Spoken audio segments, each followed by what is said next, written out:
الحمدللہ رب العالمین اللہم صلی علی محمد وعلی آلہ وصحبہ وبارک وسلم اما بعد اعوذ باللہ من الشیطان الرجیم بسم اللہ الرحمن الرحیم سل بنی اسرائیل کم آتیناہم من آیۃ بینہ صدق اللہ العظیم رب اشرح لی صدری ویسر لی امری واحلل عقدۃ من لسانی یفقہوا قولی رب یسر ولا تعسر وتمم بالخیر آمین یا رب العالمین۔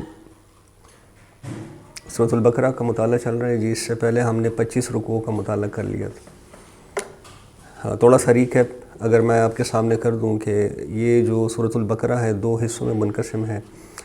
پہلے حصے میں بنی اسرائیل سے بات کی گئی ہے، دوسرے حصے میں امت محمد صلی اللہ علیہ وسلم سے بات کی گئی ہے۔ اب اس پوری سورت کا دراصل ایسنس کیا ہے، اس کا ٹیک اوے کیا ہے، وہ یہ کہ ایک امت کو اللہ نے منتخب کر لیا ہے اور اس کے ذمہ ایک کام ڈال دیا ہے۔ وہ کام کیا ہے وہ ہم نے پڑھ لیا تھا پیچھے کہ کذالک کیا ہے جی انعام بھائی،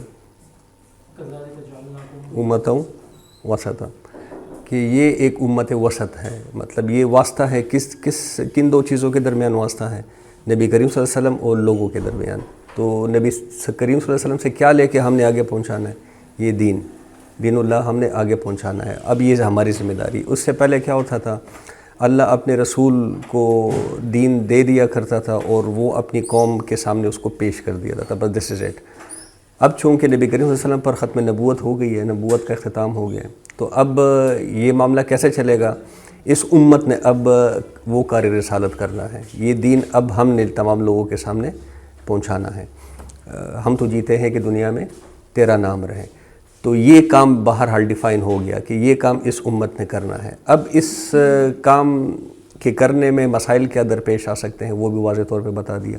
وَلَنَبْلُوَنَّكُمْ بِشَيْءٍ مِّنَ الْخَوْفِ وَالْجُوعِ وَنَقْصٍ مِّنَ الْأَمْوَالِ وَالْأَنفُسِ وہ کیا ہے آخر میں، وَالثَّمَرَاتِ وَبَشِّرِ الصَّابِرِينَ، کہ یہ کوئی پھولوں کی سیج نہیں ہے بلکہ یہ ایک کانٹوں بھرا رستہ ہے، اس پہ سے گزرنا پڑے گا۔ اور اس کے لیے بنیادی چیزیں کیا ہمیں ہدایت کیا دی گئی تھی کہ کیا کرنا ہے، یا ایھا الذین آمنوا استعینوا بالصبر والصلاۃ۔ یہ صبر اور صلاۃ نہیں ہوگا تو ان مراحل سے کوئی گزر نہیں سکے گا، اور ان مراحل سے نہ گزر سکے گا تو یہ دین کے آگے پہنچانے کا کام کسی کا باپ بھی نہیں کر سکے گا۔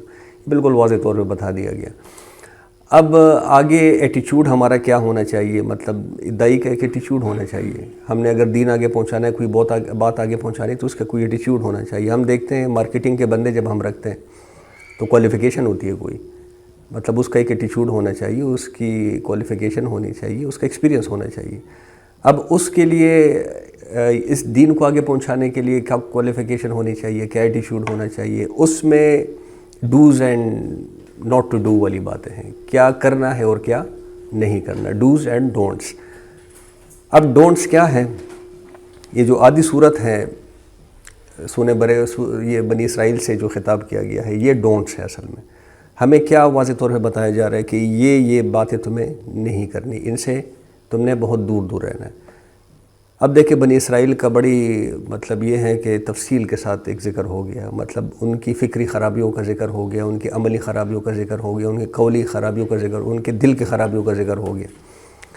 ایک ایک چیز گنوا دی گئی ہے کہ یہ مسائل ہیں، یہ خصلتیں ہیں جو تمہیں اپنے آپ سے دور رکھنی ہے اگر یہ کام کرنا ہے۔ نہیں کرنا پھر ٹھیک ہے، جو بھی کرنا ہے کر لو، لیکن اگر یہ کام کرنا ہے تو یہ خصلتیں اپنے آپ سے کوسوں دور رکھنی ہے، ٹھیک ہے۔ یہ تو نہ کرنے والے کام ہوئے۔ اب کرنے والے کام کیا ہے، اس پہ بات ہو رہی ہے۔ مطلب ہم یہ دوسرا حصہ جو پڑھ رہے ہیں جو اس امت سے مخاطب ہے اللہ، اس میں وہی بتایا جا رہا ہے کہ تم نے اب کیا کرنا ہے۔ اب اس میں ہم نے دیکھا انٹرسٹنگلی کہ ایک تو مطلب راستہ بڑا مشکل ہے، یہ بھی صاف طور پہ بتا دیا گیا۔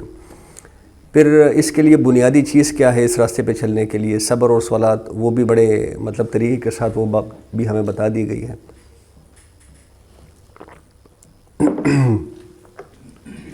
اسی طرح ہم نے دیکھا کہ دائی بننے کے لیے اور اس دین کو آگے پہنچانے کے لیے آپ کو ایک سیلف لیس اپروچ اپنانی ہے۔ آپ اگر سیلفش اپروچ کے ساتھ جائیں گے تو آپ کچھ نہیں کر سکیں گے، مطلب اپنی مفاد کا آپ کو خیال رہے گا تو آپ کچھ نہیں کر سکیں گے، نہ آپ سسٹم کے آگے کھڑے ہو سکیں گے، نہ آپ کسی دوسرے کو اس کا حق دلوا سکیں گے۔ تو سیلف لیس قسم کی اپروچ۔ اب یہ سیلف لیس قسم کی اپروچ کیسی ہونی چاہیے، بڑے پیارے انداز میں آیت البر ہم نے پڑھی۔ آیت البر میں ہمیں بتایا گیا کہ نیکی کا جو اصل تصور ہے، قرآنی تصور، ایک تو ہمارے اپنے تصورات ہیں، ہر کسی کا اپنے جیب میں لیے پھرتے ہیں، بس میں نیکی جس کو سمجھتا ہوں میں اسی کو نیکی سمجھوں گا، آپ جس کو نیکی سمجھتے ہیں آپ نے اسی کو نیکی سمجھنا ہے۔ قرآن جس کو نیکی سمجھتا ہے وہ آیت ہم نے پڑھ لی، بڑی پیاری بڑی لمبی قسم کی آیت، لیکن اس میں واضح طور پہ بتا دیا گیا کہ قرآن کی نظر میں نیکی کیا ہے۔ اب اس میں بھی دیکھیں کس چیز کو ہائی لائٹ کیا گیا کہ نیکی کی بنیاد تو ایمان ہے، ایمان ہوگا تو نیکی شمار ہوگی، ایمان نہیں ہوگا پھر تو کفر ہے، اس میں تو کوئی نیکی شماری نہیں ہوگی، تو بنیاد تو ایمان ہی ہے۔ اس سے آگے کیا کہا کہ اس کا اولین مظہر کیا ہونا چاہیے، نیکی اگر تم میں ہے اولین مظہر کیا ہونا چاہیے، انسانی ہمدردی ہونی چاہیے۔ اب انسانی ہمدردی کی کلائمیکس کیا ہے کہ آپ انسانوں کو ایک ایسا نظام بنا کے دے دیں کہ سب کو اس کا حق مل جائے، سب کے ساتھ عدل ہو جائے، یہ کلائمیکس ہے۔ تو وہاں بھی پڑھے مطلب نیکی کو بھی اسی پرسپیکٹیو میں پیش کیا گیا ہے کہ اگر آپ نے دائی بننا ہے تو آپ کو پہلے نیک بننا پڑے گا، نیک بننے کے لیے آپ کے دل میں یہ جذبات ہونے چاہیے، آپ میں لوگوں کی ہمدردی ہونی چاہیے، تو سیلفش اپروچ سے نکل کے سیلف لیس اپروچ کی طرف جانا ہے۔ وہ آپ کے سامنے میں نے ایک بات رکھی تھی، یہ رومی صاحب کا ایک شعر ہے بڑا زبردست قسم کا، انہوں نے یہی رائے حق پہ چلنے والوں کی جو کیفیت ہے اس کو بیان کیا ہے کہ ہمیں وہ سفر درپیش ہے جو ہم ہوئے بہر طے کرنا ہے۔ اگر میں بن گیا تو پھر میں آپ کے لیے کچھ نہیں کر سکوں گا، میں نے آپ کا بننا ہے، اگر میں آپ کا بن گیا تو میں آپ کے لیے کچھ کر لوں گا۔ تو یہ اپروچ ہمیں اصل میں سکھائی جا رہی ہے۔ پھر ہم دیکھتے ہیں کہ صوم پہ کچھ بات کی گئی، اب صوم پہ جو بات کی گئی اس کو بھی مطلب اسی پرسپیکٹیو میں بیان کیا گیا بڑے پیارے طریقے سے۔ صوم کی جو غرض و غایت ہے، اس کا جو ایسنس ہے، اس پہ کچھ بات کی گئی، اور وہ کیا ہے کہ اس میں تمہیں تقوی پیدا ہو جائے، تمہیں صبر پیدا ہو جائے، تمہیں جھیلنے کی سکت پیدا ہو جائے۔ کیوں؟ میدان جنگ میں تمہارے پاؤں نہ اکھڑنے پائے۔ اب اس کے بعد پھر ہم نے دیکھا کہ حج کا ذکر ہو گیا، اور حج کے فوراً بعد قتال کا ذکر ہو گیا۔ اب دیکھیں یہ جس وقت یہ آیات نازل ہو رہی تھی تو اس وقت معاملہ کیا تھا، یہ جو خانہ کعبہ تھا یہ کس کے تسلط میں تھا؟ مشرکین کعبہ، مشرکین مکہ کے اس میں تھا۔ تو اب ان سے چھڑانے کے لیے کیا کرنا ضروری ہے؟ قتال کرنا ضروری ہے۔ قتال کے لیے کس چیز کی ضرورت ہے؟ صبر کی۔ صبر کے لیے کیا بہترین ایکسرسائز ہے؟ روزہ۔ تو بڑے پیارے ترتیب سے یہ ساری باتیں ہمارے سامنے آ رہی ہے، اور وہی بحث اب چل رہی ہے۔ کل ہم نے ایک آخری آیت جو پڑھی تھی وہ بڑی زبردست آیت تھی، یا ایھا الذین آمنوا ادخلوا فی السلم کافہ، کہ اسلام میں پورے کے پورے داخل ہو جاؤ۔ یہ پورا کا پورا داخل ہونا اسلام میں سیلف لیس اپروچ کے ساتھ ہی ہو سکتا ہے۔ اگر آپ سیلفش بننے کی کوشش کریں گے، اپنے مفادات کو دیکھیں گے، تو یہ کبھی نہیں ہو سکتا کہ آپ پورے کے پورے اسلام میں داخل ہو جائیں۔ تو دیکھیں ساری باتیں اسی پرسپیکٹیو میں آپ کے سامنے رکھی جا رہی ہے کہ پورے کے پورے کیا مطلب، اپنے آپ کو چھوڑو۔ اس دن میں نے آپ کے سامنے ایک بات رکھی تھی کہ جہاں پہ ڈویژن ہوگی وہاں پہ کوئی سائیکالوجی کا ایک رول ہے، جہاں پہ ڈویژن ہوگی وہاں پہ کانفلکٹ لازماً ہوگا۔ تو اللہ کیا کہتا ہے کہ میں اپنی پہچان میری پہچان کے ساتھ بناؤ، مطلب اپنی پہچان بریلوی نہ بناؤ، اپنی پہچان سلفی نہ بناؤ، اپنی پہچان وہ بناؤ جو دین میں نے تمہیں دی ہے، اپنی پہچان میری۔ اگر تم اپنی پہچان اپنے کسی اور طریقے سے بناؤ گے تو ڈویژن کریٹ ہو جائے گی، ڈویژن کریٹ ہوگی تو اندر کانفلکٹ شروع ہو جائے گا۔ یہ آج دن رات جو ہم کانفلکٹ لیے پھرتے ہیں، کوئی اطمینان سے نہیں ہے، کوئی سکون سے نہیں ہے، ہر کسی کا دل ہڑا بڑا رہتا ہے۔ یہ کیوں؟ ہم اندر سے تفریق پیدا کیے ہوئے، میں کوئی اور تو دین کوئی اور تو اللہ کوئی اور۔ اگر یہ اپروچ ہوگی تو پھر تو یہ ڈویژن کا رہنا اور اس میں پھر کانفلکٹ کا جنم لینا یہ بڑی عام سی بات ہوگی۔ تو بہرحال فرمایا گیا، کل ہم نے یہ آیت پڑھ لی تھی کہ پورے کے پورے اسلام کے اندر داخل ہو جاؤ، اپنی مرضیاں، اپنا پسند، اپنی خواہشات باہر رکھو، یہ اندر لے جانے کی ضرورت وہ نہیں ہے۔ جس طرح کمرے امتحان میں جاتے وقت کچھ چیزیں آپ کے پاس ہوں گی، باقی چیزیں باہر رکھو، وہی کہا اس آیت میں کہا جا رہا ہے۔ اب اس سے آگے بات چل رہی ہے، جی بسم اللہ کرتے ہیں۔ سل بنی اسرائیل، اے نبی صلی اللہ علیہ وسلم پوچھئے بنی اسرائیل سے، کم آتیناہم من آیت بینہ، کہ ہم نے کس قدر ان کو اپنی واضح نشانیوں سے نوازا۔ مطلب یہ پوچھنے سے کیا مراد لی جا رہی ہے کہ تم ذرا دیکھو کہ ان کے ساتھ ہم نے کیا کچھ کیا، مطلب کتنے معجزات ان کو دیے، کتنے نبی ان پر ہم نے نازل کیے، ان نبیوں کو ہم نے کیا معجزات دیے، ان سب کے باوجود ان کا حال کیا رہا۔ مطلب یہ پوچھنے سے مراد یہ نہیں کہ جا کے پوچھ لو، بس دیکھو تم یہ پورا جو آپ کو واقعات سنائے گئے ہیں اس میں ذرا دیکھ لو کہ کیا ان کے ساتھ اللہ نے کیا اور انہوں نے اللہ کو کیا جواب دیا۔ تو سل بنی اسرائیل سے کیا مطلب کہ تم ذرا اپنے گھروانوں میں جھانکو کہ تم بھی ان کے راستے پہ نہ چل پڑو. عنایت تو ہم پہ بھی بہت ہے. مطلب آخری کتاب ہمیں دی ہے، اس سے بڑی عنایت اور کوئی ہو سکتی ہے. ہمیں رسالت کا کام دے دیا ہے مفت میں بیٹھے بٹھائے، اس سے بڑا اور کوئی نعمت ہو سکتی ہے؟ تو تم اپنے گھروانوں میں ذرا جھانکو کہ تم بھی بنی اسرائیل کے اس پہ نقش قدم پر نہ چل پڑو. اور وہ حدیث ایک دفعہ پھر اپنے ذہنوں میں وہ کر لیں، مستحضر کر لیں، نال بالنال، کہ تم پر وہ تمام واقعات آ کر رہیں گے جو واقعات بنی اسرائیل پر آئے. یہاں تک کہ جس طرح یہ جوتوں کی وہ ہوتی ہیں، تلوے ہوتی ہیں، اس کو جوڑ لے تو بس ایک طرح کی شکل بن جاتی ہے. تو تم پہ بھی وہ سارے حالات. تو اب ذرا اس تناظر میں اپنے آپ کو بھی دیکھ لو کہ تم کہاں پہ کھڑے ہو. اور ہم بہت غلط جگہ پہ کھڑے، میں آپ کو بتا رہا ہوں بار بار. وَمَن يُبَدِّلْ نِعْمَتَ اللَّهِ، اور جو کوئی بدل ڈالے اللہ کی نعمت کو، من بعد ما جاءتہ، اس کے بعد کہ وہ آ چکی ہو اس کے پاس. یعنی یا تو نعمت کو بدل ڈالے. یہ قرآن ایک نعمت ہے ہمارے پاس، اس کو ہی ہم نے خود بدلتے نہیں، قرآن کو بدل دیتے ہیں. تو یا تو اگر یہ ہو جائے، یا قرآن کو چھوڑ کے ہم بدل جائیں کہ بس ٹھیک ہے یہ ہے کسی کے لیے ہوگا، میرے لیے تو نہیں ہے. تو ایسے رویہ جس کا ہوگا فَإِنَّ اللَّهَ شَدِيدُ الْعِقَابِ، تو بے شک اللہ سخت سزا دینے والا ہے. اب اگر اس کو بنی اسرائیل پہ منطبق کرے تو ان کو کیا سزا ملی تھی؟ ضُرِبَتْ عَلَيْهِمُ الذِّلَّةُ وَالْمَسْكَنَةُ. جب انہوں نے یہ ایٹیچیوڈ اپنایا تو ان پہ ذلت نازل ہو گئی اور مسکینی نازل ہو گئی. آج مسلمانوں کا حال دیکھ لیں، کیا ہم کوئی جدا ہیں ان سے؟ تو الٹیمیٹ مطلب کیا ہوا کہ ہمارا وہی رویہ ہے، خود بدلتے نہیں قرآن کو. ہم سب نے قرآن کو بدلا ہوا ہے، بس اپنی مرضی کے مطالب اسے نکالتے جاؤ. زُيِّنَ لِلَّذِينَ كَفَرُوا الْحَيَاةُ الدُّنْيَا، اور خوشنما بنا دی گئی ہے ان کے لیے جنہوں نے کفر کیا دنیا کی زندگی. مطلب ان کی نگاہوں میں یہ دنیا کی زندگی کبھی ہوئی ہے. یہاں کی چمک دمک ہے، شان و شوکت ہے، لمبی لمبی گاڑیاں ہیں، خوبصورت گھر ہیں، ویلاز ہیں، تو فارم ہاؤسز ہیں، تو کیا کچھ نہیں ہے.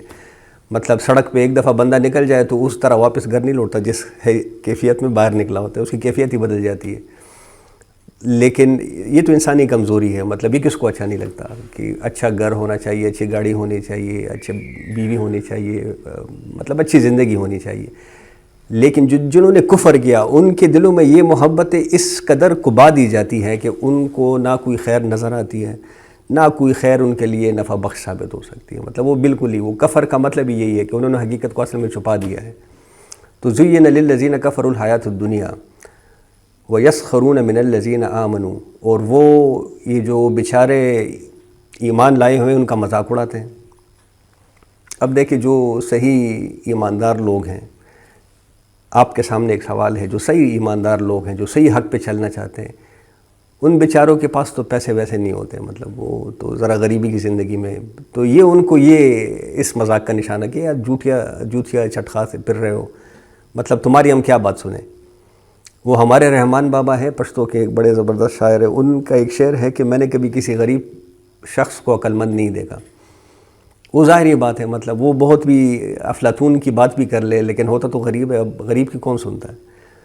تو یہ کیفیت ہے کافروں کی کہ وہ مطلب جو اہل ایمان ہیں ان کا مذاق اڑاتے ہیں. وَالَّذِينَ اتَّقَوْا فَوْقَهُمْ يَوْمَ الْقِيَامَةِ، لیکن جن لوگوں نے تقوی کی روش اختیار کی، جن لوگوں نے اپنی رسپانسبلٹی پہچان لی، پھر لوگوں کی پرواہ کیے بغیر اپنے عملی تقاضوں کو پورا کیا، قیامت کے دن کیا ہوگا؟ وہ غالب ہوں گے. کن پر؟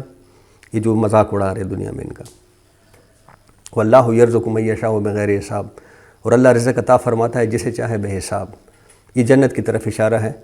مطلب یہاں پہ تو نعمت کیا ہے؟ اگر آپ کو ہدایت مل گئی، چاہے ہدایت کے ساتھ آپ کو عذاب کے کوڑے ملے، آپ کو غریبی ملے، مطلب لوگوں کو تو کچھ اور ہی نظر آئے گا نا کہ یہ تو تباہ حال ہے، لیکن اصل میں وہ بھی عنایت ہے، لیکن یہ یہاں پہ نظر نہیں آتی.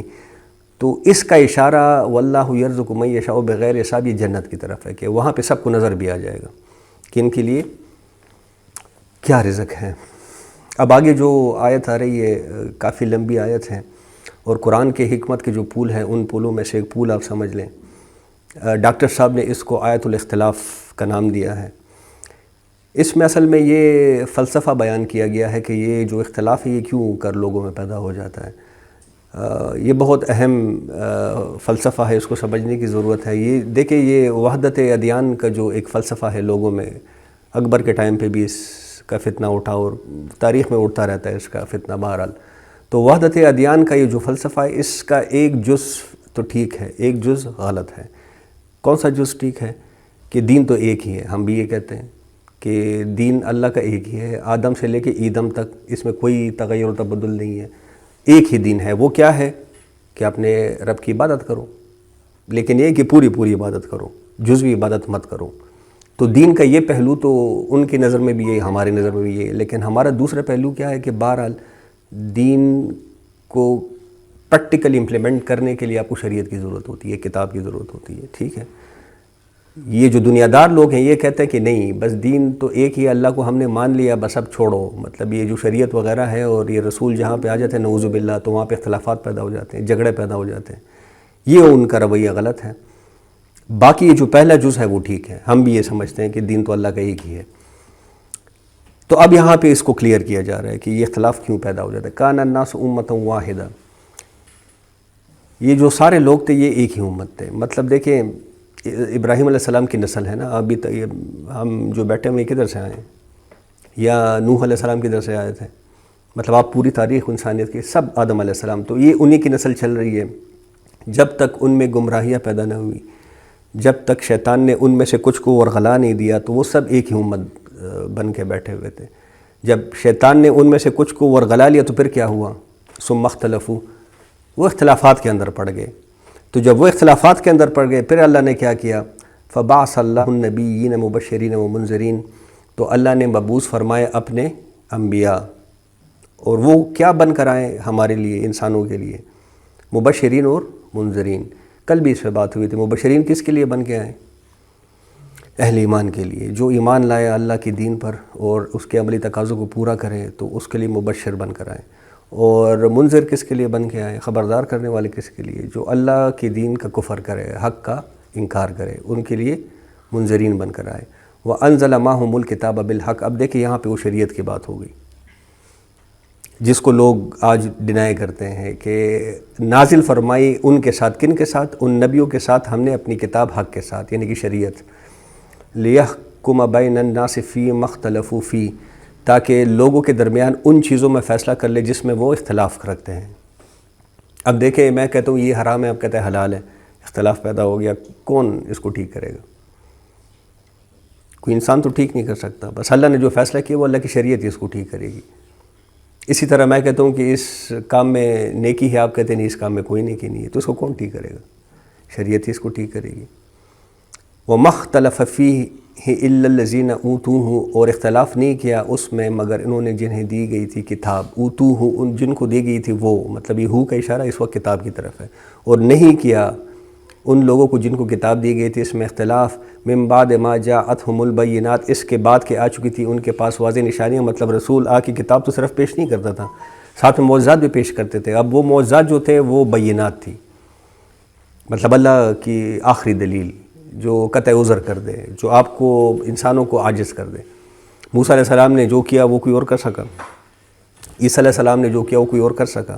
نہیں کر سکا. تو وہ بینات تھی، لیکن ساتھ میں ان کو کتاب دی. یہ بینات کس لیے ہیں؟ کہ یہ اس کتاب، اس شریعت کے صحیح ہونے کی دلیل ہے کہ یہ اللہ کی طرف سے ہے. تو یہ سب کچھ آ گیا، لیکن مسئلہ ان میں کیا ہوا؟ بغیم بینہم، وہ زدہ میں آ گئے. یہ ارج ٹو ڈومینیٹ، یہ والی جو انسان کی ارج ہے نا ڈومیننسی کی، ارج ٹو ڈومینیٹ، یہ دنیا میں سارے فساد کی جڑ ہے. مطلب میں چاہتا ہوں میری مرضی چلے، آپ چاہتے ہیں آپ کی مرضی چلے، کوئی اور چاہے گا اس کی مرضی چلے. اب یہ ساری مرضیاں جب آپس میں اکٹھی ہوتی تو اس سے کیا بنتا ہے؟ اس سے فساد بنتا ہے. اس لیے اللہ کہتا ہے کہ مرضی ایک ہی ہو، میری ہو.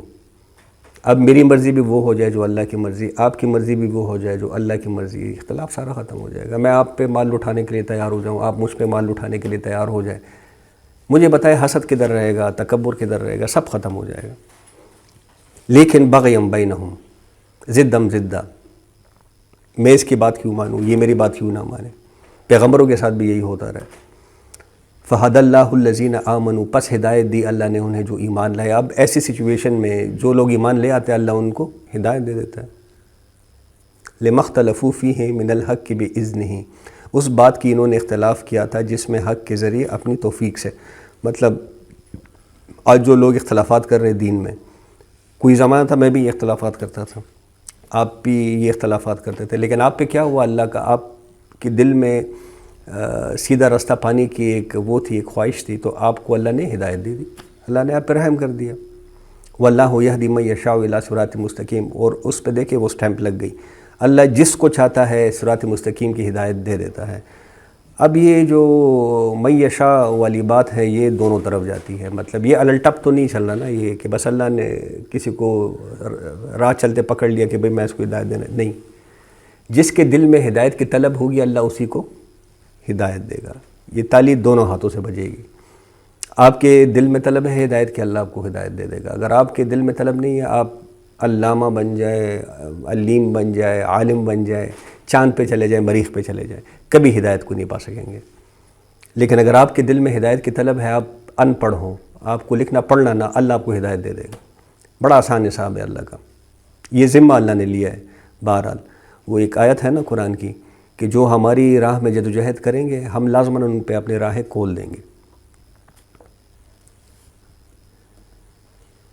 اچھا، اب اس سے آگے جو آیت آ رہی ہے وہ بھی بہت امپورٹنٹ آیت ہے اور ذرا لرزا دینے والی آیت ہے۔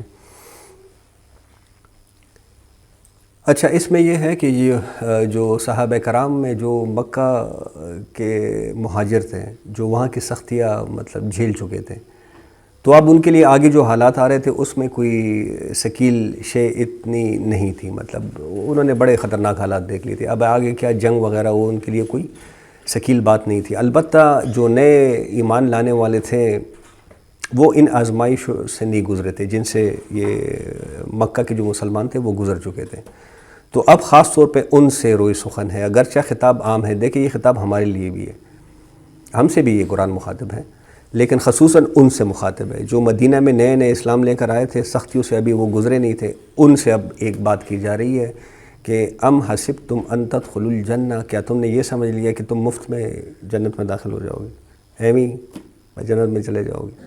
ایک سوال پھینکا جا رہا ہے۔ وَلَمَّا يَأْتِكُمْ مَثَلُ الَّذِينَ خَلَوْا مِن قَبْلِكُمْ، حالانکہ ابھی تم پر وہ حالات آئے نہیں جو پہلے لوگوں پہ آ چکے ہیں، اور وہ حالات کیا تھے؟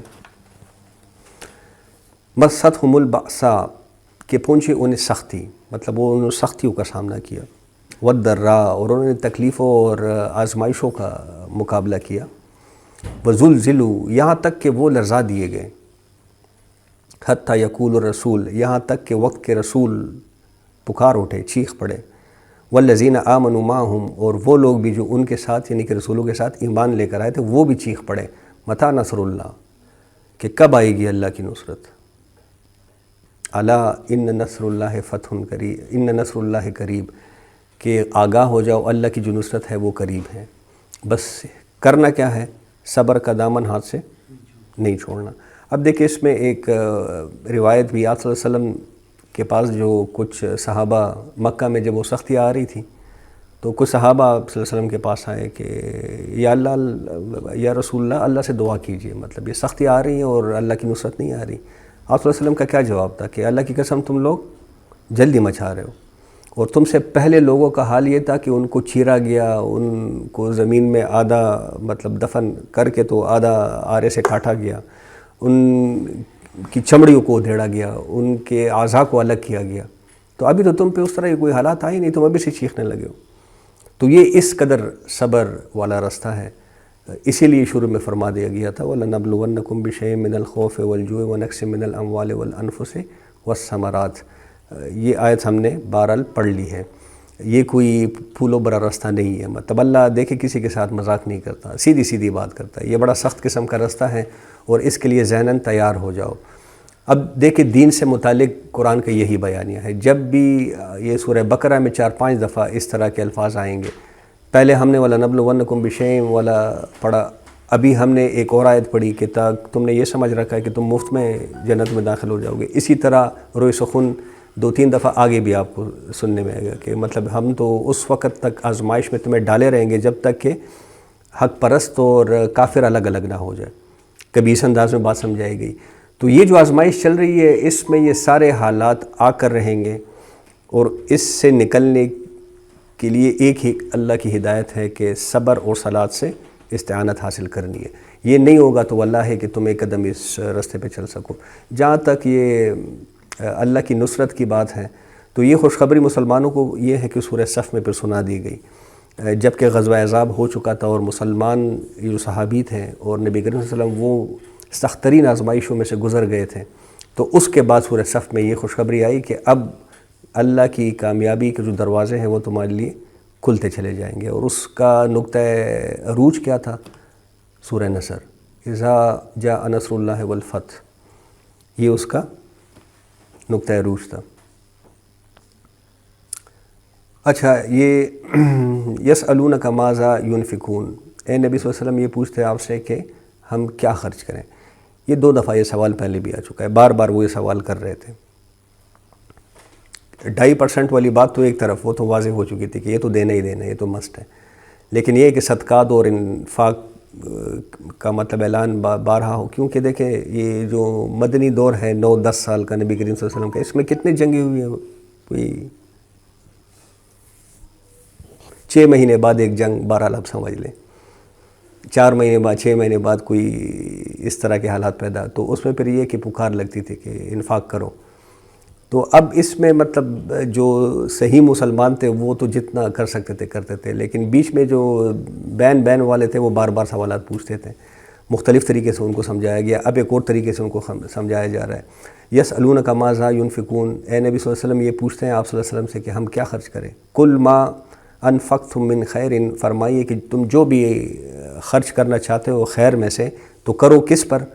فللوالدین والاقربین والیتام والمساکین، والدین اور قرابت داروں اور یتیموں اور محتاجوں پر، وابن السبیل اور مسافروں کے لیے.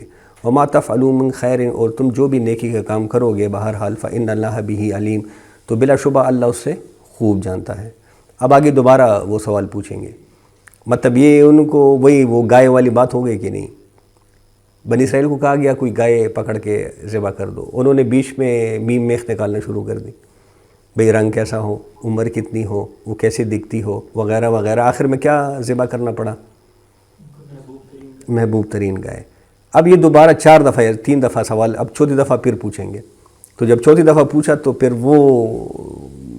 وہی آرائن کے گردن پہ لگا جو بنی اسرائیل کے گردن، وہ ابھی آگے بات آ جائے گی.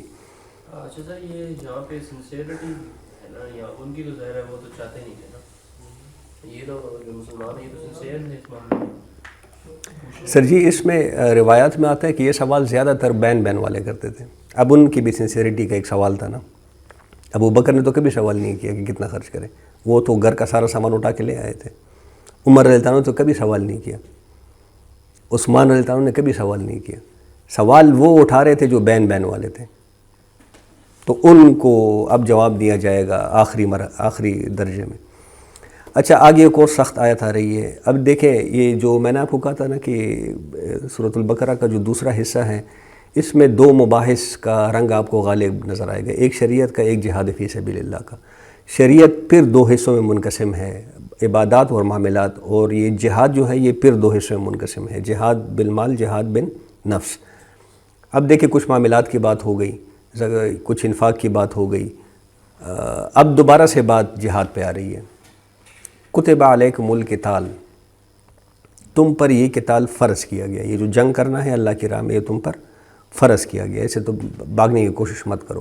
یہ جو بار بار لوگ کہہ رہے تھے نا کہ یار مطلب جنگ و جدل سے کیا فائدہ ہے، اور میٹھی میٹھی بات کرنی چاہیے، اور یہ ہونا چاہیے وہ ہونا چاہیے، اللہ کہہ رہا ہے کہ نہیں، کتب علیکم القتال، یہ تم پر فرض، یہ تم نے کرنا ہی ہے. وہوا کرہ لکم، بے شک تم اس سے نفرت کرتے ہو، یہ تمہیں بری لگتی ہے لیکن کرنا پڑے گا.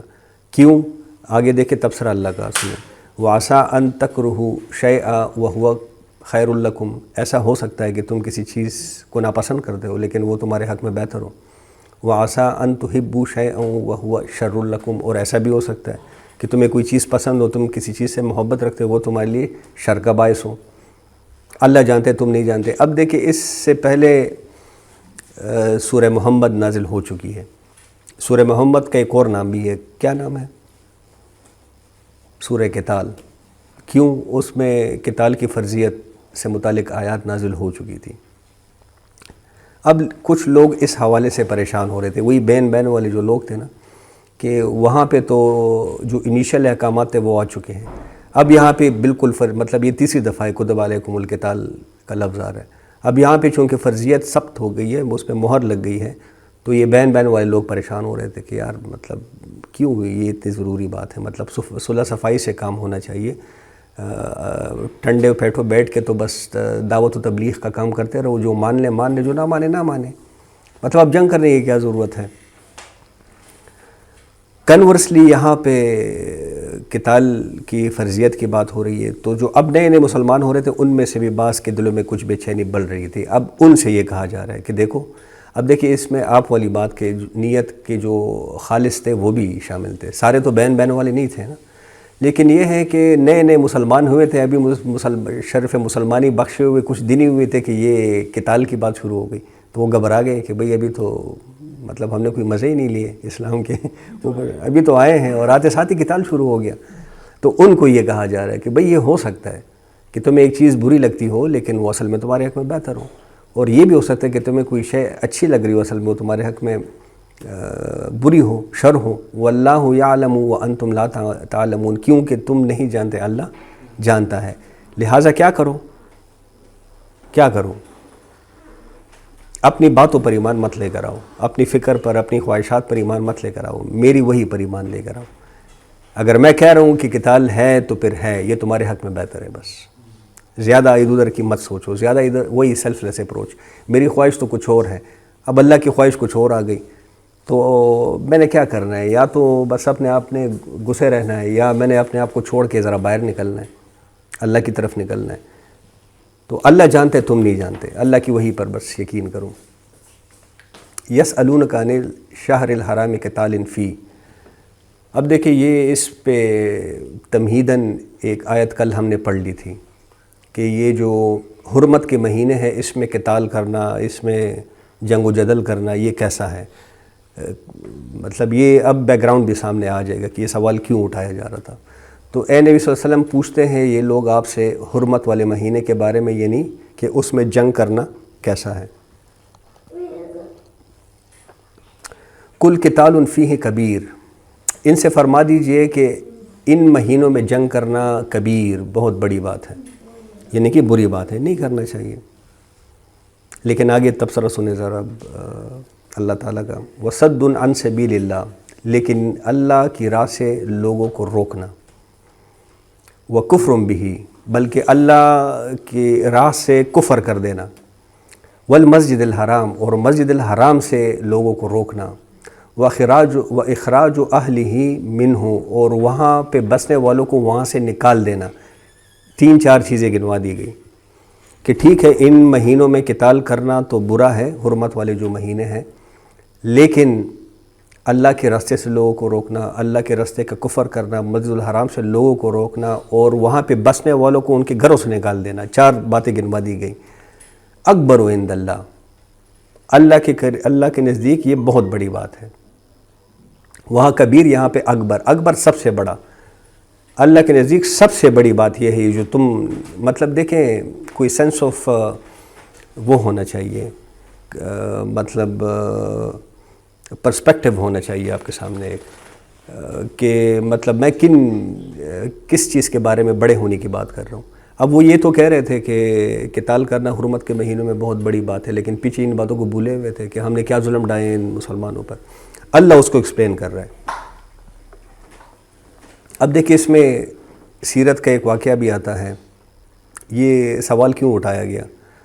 سیرت کا ایک واقعہ ہے کہ نخلا کی وادی میں ایک مقابلہ ایسا پیش آیا مسلمانوں کو، صحابہ کرام کو، کہ یہ رجب کا جو مہینہ تھا، اب رجب کا مہینہ بھی حرمت 4 مہینے ہیں حرمت کے، ایک اس میں رجب کا مہینہ ہے، تو رجب کا مہینہ تھا اور رجب کے مہینے کا آخری دن چل رہا تھا. اب اس میں ایک ایسا معاملہ ہو گیا کہ مسلمانوں پر جنگ مسلط کر دی گئی باقاعدہ. تو انہوں نے پھر کیا جنگ، قتال کیا، ایک کافر اس میں مر بھی گیا، قتل بھی ہو گیا. تو اب اس پہ بڑا شور اٹھ گیا پورے اہل عرب میں کہ یہ عجیب لوگ ہیں، مطلب اللہ کی بات کرتے ہیں، اللہ کی دین کی بات کرتے ہیں، رسول صلی اللہ علیہ وسلم شریعت کی بات کرتا ہے، اور حرمت کے مہینوں میں لڑ پڑے. مطلب خود ہی اس کا وہ کر دیا جو ہمیں جن چیزوں سے روک رہے ہیں، اب اس پہ تبصرہ اللہ نے دے دیا کہ نہیں ایسی بات نہیں ہے، یہ تم جو کام کر رہے ہو یہ اس سے بھی زیادہ بڑے کام ہے، اس سے بھی زیادہ بڑی غلطی ہے۔ تو اکبر عند اللہ، یہ کام بہرحال بہت بڑے ہیں جس کے بارے میں تم سوال کر رہے ہو اس سے۔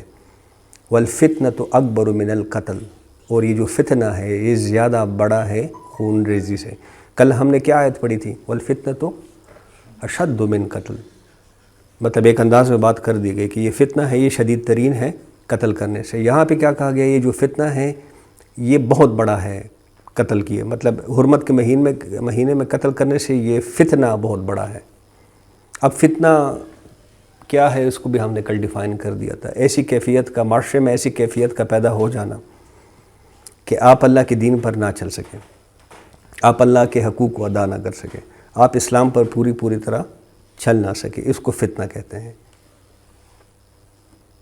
اور سن لو، دیکھیں ابھی آگے مسلمانوں سے اللہ کیا کہہ رہے ہیں، وَلَا يَزَالُونَ يُقَاتِلُونَكُمْ، یہ کبھی بھی نہیں ٹلیں گے، یہ کافر جو ہیں یہ کبھی بھی نہیں ٹلیں گے اس بات سے کہ یہ تم سے لڑیں، حَتَّى يَرُدُّوكُمْ عَنْ دِينِكُمْ إِنِ اسْتَطَاعُوا، یہاں تک کہ یہ تمہیں تمہارے دین سے پھیر لیں، اگر ان کا بس چلے تو، مطلب یہ تب تک نہیں ٹلیں گے تم سے، یہ تم سے جنگ کرتے رہیں گے بہرحال۔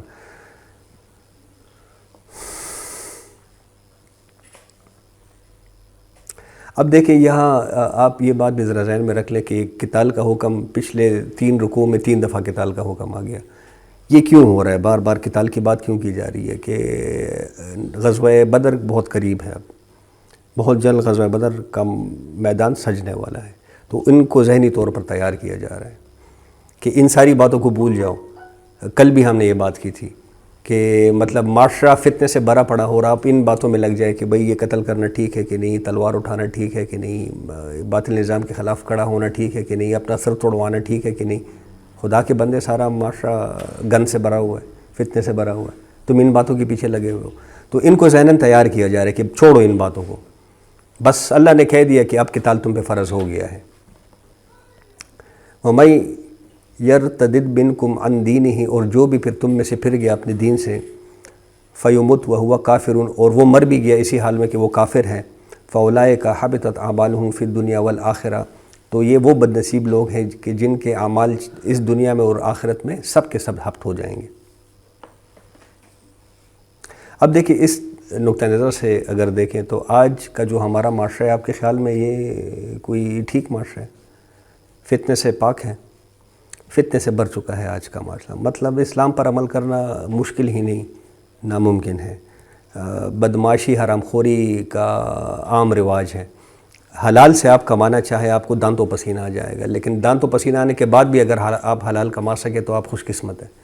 میں کہتا ہوں کہ دانتوں پسینہ آنے کے بعد بھی آج کل آپ حلال نہیں کما سکتے، کوئی اتنا بڑا فتنہ اس معاشرے کے اندر پیدا ہو گیا ہے۔ دوسری طرف دیکھیں، شادی کا جو رستہ ہے، جو ایک حلال رستہ ہے، اس کو تنگ سے تنگ کیا جا رہا ہے، مشکل سے مشکل بنایا جا رہا ہے، مطلب ان گنت شرائط سامنے آ جاتی ہے۔ آپ ذرا شادی کی بات کریں، خاص کر دوسری شادی کی بات کریں، پاگل ہو جائیں گے، مطلب اس کو بالکل ختم کیا جا رہا ہے۔ دوسری طرف زنا کے رستے سہل سے سہل ہوتے جا رہے ہیں، مطلب آج جتنی آسانی سے آپ زنا کر سکتے ہیں، نعوذ باللہ، آپ امریکہ کو بھول جائیں، آپ یورپ کو بھول جائیں، مطلب یہاں پہ سارے مواقع آپ کے لیے، استغفر اللہ۔ تو آج کا معاشرہ فتنے سے بھر چکا ہے، آج کا معاشرہ طاغوت بن چکا ہے۔ طاغوت کی بھی کل ہم نے ایک ڈیفینیشن کی تھی۔ طاغوت کس چیز کو کہتے ہیں؟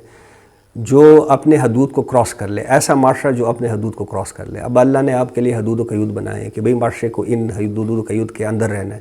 ہمارا معاشرہ تو پٹ پڑا ہے، مطلب ہمارے تو حدود و قیود ڈیفائنڈ ہی نہیں ہے آج۔ جو اعتدال ہے وہ آج کل جو ہے وہ غلوب نظر آتا ہے، ہاں، ایکسٹریم نظر آتا ہے کہ یار یہ تو بہت بڑی بات ہے، جو مطلب اعتدال میں جو ہے وہ آتی ہے۔ وہ اصل میں عاشر بھائی میں آپ کو ایک بات بتاؤں، دین کی بات آج سب کو متشددانہ لگتی ہے کہ یہ بڑی متشدد بات ہے، حالانکہ آپ دین کی، قرآن کی، آپ گھر میں بھی بات کر لیں تو آپ کو اندازہ ہو جائے گا کہ 1 کلو سے کتنے پکتے ہیں، وہ آپ کو بتا دیں گے۔ وَأُولَٰئِکَ أَصْحَابُ النَّارِ، اور یہی لوگ جہنم والے ہیں، ہم فیہا خالدون، اور وہ اس میں ہمیشہ رہنے والے ہیں۔ ان الذین آمنوا، بے شک وہ لوگ جو ایمان لائے، والذین ہاجروا، اور جنہوں نے ہجرت کی، وجاہدوا فی سبیل اللہ، اور جہاد کی اللہ کی راہ میں، اولئک یرجون رحمت اللہ، یہی وہ لوگ ہیں جو امید رکھتے ہیں اللہ کی رحمت کی۔ واللہ غفور الرحیم، اور اللہ بہت بخشنے والا اور ہمیشہ رحم فرمانے والا۔ اب دیکھیے یہ بڑا لطیف طنز ہے کن لوگوں پر جو حرام اور غلط کام تو کر رہے ہیں اور ساتھ میں اللہ کی رحمت کے اس پہ رہتے ہیں، آسرے پہ رہتے ہیں کہ اللہ کی رحمت ہم پہ آئے گی۔ کل ہی ہم نے یہ بات کی تھی کہ مطلب سود کا کاروبار چل رہا ہے، رشوت کی نوکریاں چل رہی ہے، لیکن ہر سال عمرے ہو رہے ہیں، ہر سال حج ہو رہا ہے۔ یہ حج اور عمرے پہ جانے کے پیچھے کیا مقصد ہوتا آپ کے؟ کینسل آؤٹ کرنا چاہ رہے ہیں کہ جو ہم نے گناہوں کے پہاڑ بنا لیے تو ایک عمرہ کریں گے تو سب زیرو ہو جائے گا۔ ھذا من فضل ربی، گھروں پہ بڑا بڑا لکھا ہوتا ہے، گاڑیوں پہ بڑا بڑا لکھا ہوتا ہے۔ تو ان پہ یہ ایک بڑا لطیف قسم کا طنز ہے کہ مطلب تم کیا اللہ کی رحمت کے طلبگار بنے ہوئے ہو۔ اصل میں تو اللہ کے رحمت کے طلبگار کون ہیں؟ جنہوں نے دین کو سمجھا، جنہوں نے دین کے عملی تقاضوں کو سمجھنے کی کوشش کی اور پھر ان عملی تقاضوں کو پورا کرنے کی پوری صحیح کی، ان لوگوں پہ اللہ کی رحمت نازل ہوگی۔ مطلب سب سے پہلے تو میں یہ سوال ایک دفعہ پھر آپ کے سامنے رکھ دیتا ہوں، مطلب ہم دین کو مانتے ہیں، آپ میں سے کتنے لوگ دعویٰ کر سکتے ہیں کہ ہم اپنے دین کو سمجھتے ہیں؟ مطلب اتنا ٹائم ہی ہمارے پاس نہیں ہے کہ ہم قرآن پڑھ لیں، ہم دین کے جو عملی تقاضے ہیں ان کو ذرا سمجھنے کی کوشش کر لیں۔ نہیں، کوئی نہیں۔ وہی بات ہے، خود بدلتے نہیں، قرآن کو بدل دیتے ہیں، بس قرآن میں سے اپنی مطلب کی چیزیں نکال، باقی چھوڑو، دفع کرو، میٹھا ہپ کرو اور کڑوا تھو، فتؤمنون ببعض الکتاب وتکفرون ببعض۔ تو وہ آیت بھی ہم پڑھ چکے ہیں، لیکن پھر بھی اثر کوئی نہیں ہونا، یقین کریں، مطلب دل اتنے ہمارے سخت ہو چکے ہیں۔ اگر دیکھیں کیسے ہر ایک پوائنٹ ہے وہ آپ بیچ میں کہتے رہتے ہیں کہ پچھلی امت سے جو مشابہت ہے، ہر ایک پوائنٹ میں جب وہ انہوں نے تو چلے تعریف کر ہی دی، ہم بھی اسی کے آس پاس، بالکل آس پاس نہیں، ان سے آگے جا رہے ہیں، تو تعویلات اپنے مطلب کی کر کے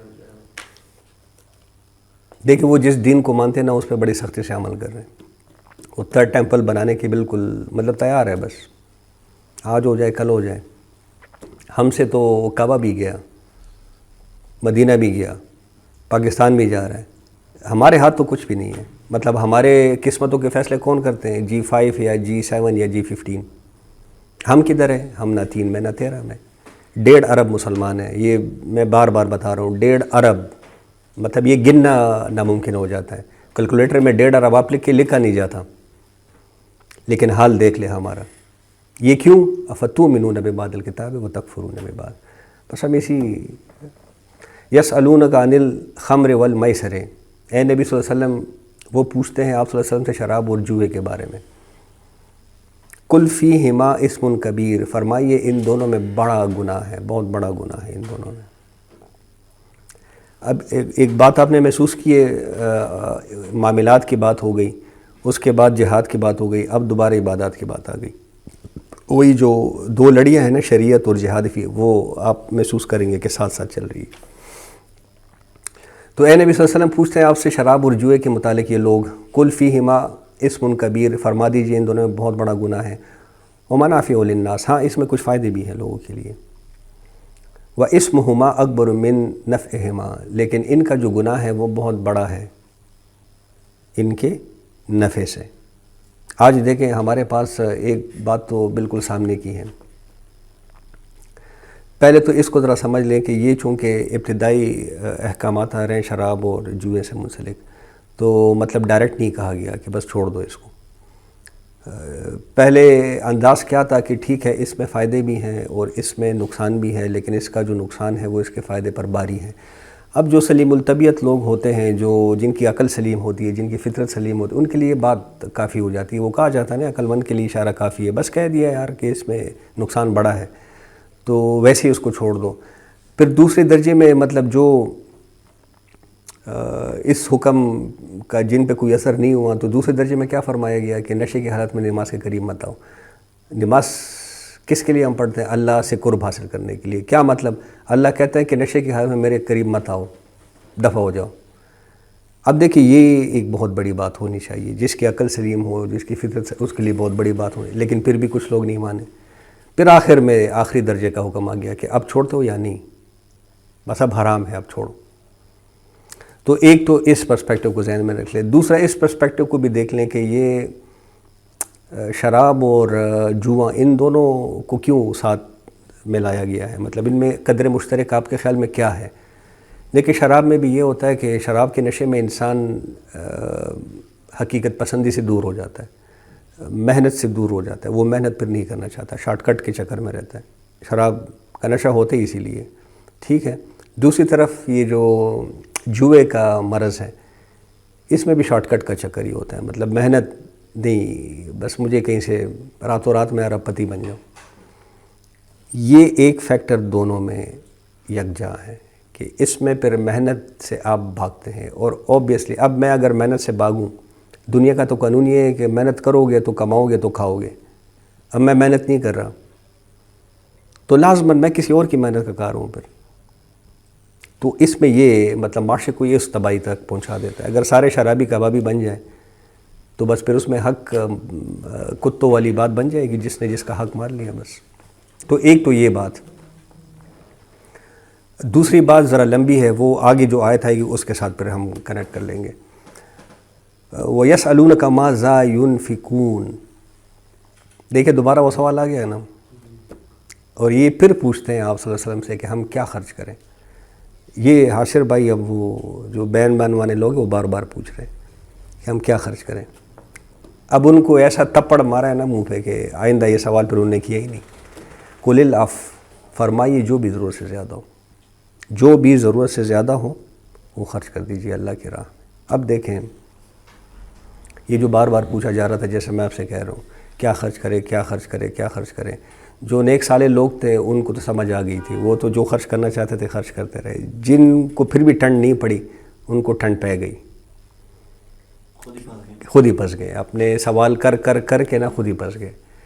اب دیکھیں یہاں پہ یہ البتہ ڈیفائن نہیں کیا گیا کہ ضرورت تمہاری کیا ہونی چاہیے, یہ آپ پہ چھوڑا گیا ہے. اب دیکھیں یہ آپ کا انڈیویجول معاملہ ہوتا ہے. میں وہی کہہ رہا ہوں کہ اگر آپ دل سے اللہ کے بن گئے ہیں تو آپ میں زہد کا یہ جو مادہ ہے یہ زیادہ سے زیادہ ہوتا چلا جائے گا. آپ اللہ سے جتنا قریب ہوتے جائیں گے آپ کی ضروریات اتنی ہی کم ہوتی جائیں گی.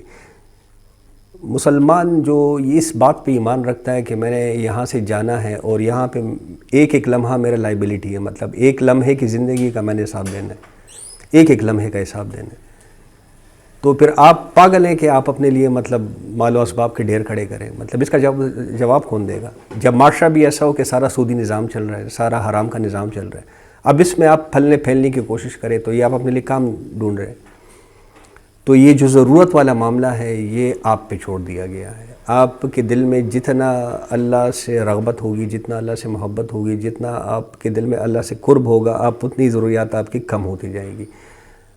کل بھی آپ کے سامنے یہ بات رکھی تھی, آپ اپنے گریبانوں میں جان کر دیکھ لیں, آج بہت ساری خواہشات ایسی ہیں جو ہماری ضروریات اصل میں بن چکی ہیں. ہمیں ضرورت نہیں ہے اصل میں, لیکن یہ ہے کہ ہماری ضروریات بن گئی ہیں. تو بہرحال اللہ کا تقوی جتنا بڑھتا جائے گا, اللہ کی محبت جتنی بڑھتی جائے گی, ہمیں یہ چیزیں واضح ہوتی ہوئی نظر آنی شروع ہو جائیں گی کہ بھئی یہ میری ضرورت ہے, یہ میری خواہش ہے. اب مسلمان یا مومن کی کیفیت کیا ہونی چاہیے کہ خواہشات کو چھوڑو, ضروریات کو پورا کرو. کیونکہ دین آپ کو مطلب سیلف انہیلیشن کا نام دین نہیں ہے کہ اپنے آپ کو ہی مار دو, نہیں, ضروریات پوری کرو. آپ کے گھر والے ہیں ان کی بھی کچھ حق ہے, ان کی بھی کچھ ضروریات, ان کو بھی پورا کرو, لیکن حد سے آگے نہ بڑھو, حد کے اندر رہتے ہوئے. آج ہم نے حدود پھاڑ کے رکھے ہوئے. تو قُلِ الْعَفْوَ, ان سے کہہ دیے جو بھی تمہاری ضرورت سے زیادہ وہ سب اللہ کی راہ میں دے دو. كَذَلِكَ يُبَيِّنُ اللَّهُ لَكُمُ الْآيَاتِ, اور اسی طرح اللہ اپنی آیات کو واضح کرتا ہے. اب بات سمجھ آ گئی, مطلب کہنے کا یہ ہے کہ اب بات سمجھ آ گئی کہ کیا کرنا ہے. لَعَلَّكُمْ تَتَفَكَّرُونَ, اور تاکہ تم غور کرو. فِي الدُّنْيَا وَالْآخِرَةِ, دنیا اور آخرت میں. اب دیکھیں بات وہی پہ آ گئی. فی الدنیا مطلب دنیا میں بھی ایسے رہو کہ اپنی ضروریات کو پورے کرتے رہو. دین آپ کو اپنی ضروریات پوری کرنے سے کبھی بھی منع نہیں کرتا. اور اگر اس راہ پہ چلو گے تو پھر یہ ہے کہ آخرت میں تمہارے لیے راستے آسان ہو جائیں گے, جنت کا راستہ آپ کے لیے بہت آسان ہو جائے گا.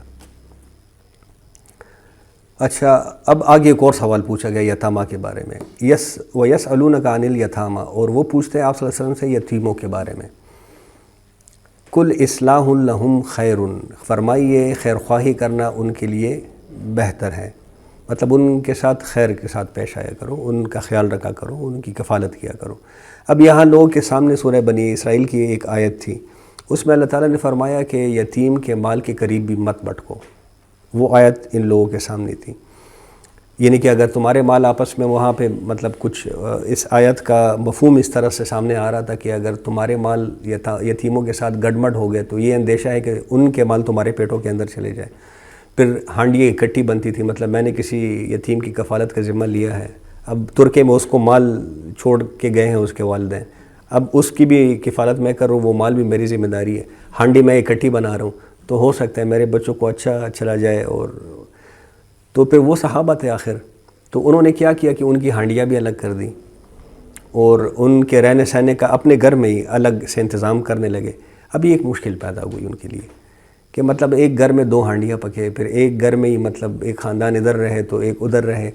اب اس پہ فرمایا گیا کہ مطلب وہ جو آیت تھی کل اصلاح لہم خیر، مطلب یہ دیکھیں یہ اس پہ ایک وضاحت آ گئی کہ اس آیت کا مطلب ہرگز یہ نہیں تھا کہ تم یہ کر بیٹھو، صرف یہ کہ ان کے مال کا خیال رکھو، ان کا مال ہڑپ نہ کر جاؤ۔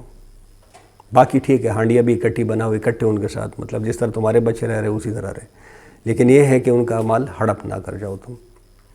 وَإِن تُخَالِطُوهُمْ فَإِخْوَانُكُمْ، اب دیکھیں وہ بات آ گئی کہ اگر تم شریک کر لو ان کو اپنے گھر کے اس میں ماحول میں، مال بھی اکٹھا ہو جائے، ہانڈی بھی اکٹھے ہو جائے تو ٹھیک ہے، اس میں وہ تمہارے بھائی ہیں، اس میں کوئی بری بات نہیں۔ وَاللَّهُ يَعْلَمُ الْمُفْسِدِينَ مِنَ الْمُصْلِحِ، اور یقیناً اللہ جانتا ہے بگاڑنے والوں کو سنوارنے والوں سے۔